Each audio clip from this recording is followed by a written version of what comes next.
கர்த்தராகிய இயேசு கிறிஸ்து உங்களுக்கு அருளிச் செய்த 1860 வருடத்தின் வேதாகம வசனம் புஸ்தகம் 1 தீமோத்தேயு 4 13 நான் வருமளவும் வாசிக்கிறதற்கும் புத்தி சொல்லுகிறதற்கும் போதிக்கிறதற்கும் ஜாக்கிரதையாயிரு. இவ்வசனத்திற்குரிய சிறிய வெளிச்சம் இதோ. ஆவியில் தரித்திருக்கிற பிரசங்கிமார்களோடு நீங்கள் ஒன்றாக இங்கே சிதறடிக்கப்படாமல் தேவனுடைய வார்த்தையோடு கலந்து எழுப்புதல்களின் இணைப்பை உண்டாக்கி கொள்ளுங்கள். வார்த்தையை வாசியுங்கள், தியானியுங்கள்.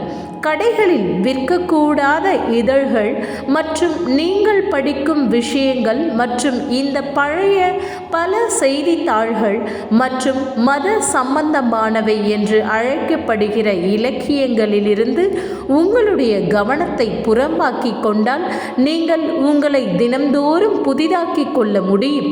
அதுவும் மற்ற சில பத்திரிகைகளை படிப்பது கோட்பாடுகள் உண்மையை அடிப்படையாக கொண்டது போன்று இருக்கும்.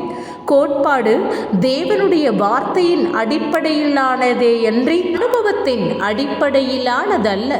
வேதம் அனுதினம் உங்களை மெருகேற்றட்டும்.